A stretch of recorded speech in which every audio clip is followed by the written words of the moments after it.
लोकसभा ने पिछले करीब एक वर्ष से विवादों में घिरे और किसानों के आंदोलन के प्रमुख कारण बने 3 कृषि कानूनों को निरस्त करने संबंधी एक विधेयक को बिना चर्चा के पारित कर दिया। इस विधेयक को बिना चर्चा के पारित किए जाने का कांग्रेस सहित विपक्षी दलों ने भारी विरोध किया। लोकसभा में कृषि एवं किसान कल्याण मंत्री नरेंद्र सिंह तोमर ने 3 कृषि कानूनों को निरस्त करने संबंधी कृषि निरसन विधेयक 2021 पेश किया।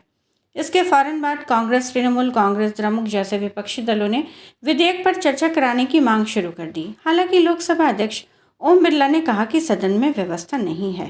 कांग्रेस नेता अधीर रंजन चौधरी ने कहा कि आज सदन में नियमों की धज्जियां उड़ाई जा रही हैं। इस विधेयक को चर्चा एवं पारित होने के लिए रखे जाने की बात कही गई, लेकिन इस पर सरकार चर्चा क्यों नहीं कराना चाहती है। कई अन्य विपक्षी सदस्यों को भी कुछ कहते देखा गया, लेकिन शोर शराबे में उनकी बात नहीं सुनी जा सकी। लोकसभा अध्यक्ष ने कहा कि सदन में व्यवस्था नहीं है और इस हालत में चर्चा कैसे कराई जा सकती है।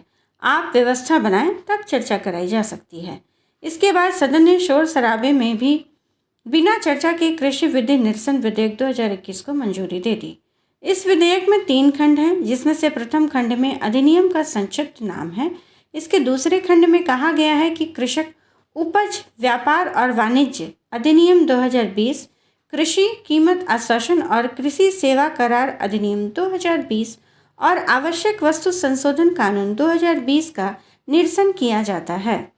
विधेयक के तीसरे खंड में कहा गया है कि आवश्यक वस्तु अधिनियम 1955 की धारा 3 की उपधारा 1 का लोप किया जाता है। विधेयक के उद्देश्यों एवं कारणों में कहा गया है कि इन कानूनों का किसानों का एक समूह ही विरोध कर रहा था। सरकार ने कृषि कानूनों के महत्व पर किसानों को समझाने और विभिन्न बैठकों और अन्य मंचों के माध्यम से कृषि कानूनों के गुणों को स्पष्ट करने का प्रयास किया। इसमें कहा गया है कि किसानों को उपलब्ध मौजूदा तंत्र को हटाए बिना ही उनकी उपज के व्यापार के लिए नए आयाम उपलब्ध कराए गए थे।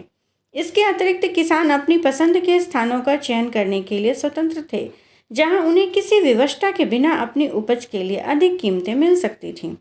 विधेयक के कारणों में कहा गया है कि तथापि पूर्वोक्त कृषि कानूनों के परिचालन पर उच्चतम न्यायालय द्वारा रोक लगा दी गई। इसमें कहा गया कि कोविड की अवधि के दौरान किसानों ने उत्पाद बढ़ाने के लिए एवं देश की आवश्यकताओं को पूरा करने के लिए कठिन परिश्रम किया। जब देश की स्वतंत्रता का अमृत महोत्सव मनाया जा रहा है, इस समय प्रत्येक को बुद्धि एवं विकास के पथ पर एक साथ ले चलने की ज़रूरत है। इसमें कहा गया है कि उपरोक्त विषयों को ध्यान